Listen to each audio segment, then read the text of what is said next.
আসিয়া উত্তর দেয়, এই ফেরাউন, আমার খোদার কোনো খুদি নাই নাই নাই।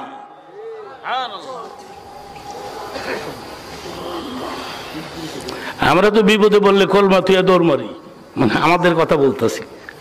এক পাঞ্জাবি মিলিটারি এক বাঙালি রে কয়, তুমি हिंदा हो ना मुसलमान हो, बताओ तुम कौन हो? बंगाली कहे मैं मुसलमान हो। तो ठीक है, अगर तुम मुसलमान हो तो कलमा बताओ जोर से। बंगाली कहे ला इलाहा इल्ला अंता सुब्हानाका इन्नी कुन्तु मिनज़ ज़ालिमीन। पंजाबी कहे बंगाली ना जंजाली है, मैंने तुमको कलमा बताने को कहता हूँ, ये तो कलमा नहीं रे बांगाली, ये तो मुसीबत की दुआ है। আমি তোমার এই কলমা কইতে কই তুমি দিয়ে ওই দোয়া পড়ো যেই দোয়া লোকেরা বিপদে বইরা পড়ে। বাঙালি কয় স্যার আমিও বিপদে পড়ি, এই কলমা বাদ দিছি। হযরত আসিয়া কালমা বাদ দিলেন? জোরে বলো।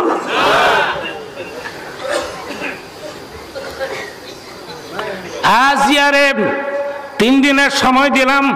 বেবি আসিয়া বলেন 3 সেকেন্ড সময় আমি চাই না। কে আসিস? একটা বড় পাতিলের মধ্যে তৈল গরম কর, আসিয়ার হাত পা বেঁধে গরম তৈলে নিক্ষেপ কর। একজন মহিলা ইসলামের জন্য জীবন দিয়ে দেয়। হাত পা বেঁধে যখন নিয়ে যাচ্ছে বিবি আসিয়া, তখন আকাশের দিকে নজর করে মুনাজাতে আল্লাহর কাছে বলেছিলেন, কি বলেছিলেন? ক্বালাত রাব্বি বিনিলি ইনদাকা বাইতান ফিল জান্নাহ ওয়ানাজ্জিনি মিন ফিরাউনা ওয়া আমালিহি। অর্থটা শোনেন। আল্লাহ গো, ফেরাউনের বিশাল বাড়ি, কত কামরা এমনি ভরে রয়েছে, একটা রুমে আমার জায়গা হইল না। যখন তুমি একটা কাজ করো, বেহেশতে আমার একটা রুম দিয়ে দাও। 50 বছর ধরে ওয়াজ করি, পারবো নি এই কথা কইতে, একটা রুম দাও। আল্লাহ ও বক্তায় দিগায় তোরে তক্তা বানাই, এইটা বলতে পারবো জান্নাত দিও, ঠিক কিনা? রুম দিয়া দেও একটা। এটা আসিয়ার মুখে শোভা পায়, জোরে কোন সুবহানাল্লাহ। তোমার আমার মুখে শোভা পায় না।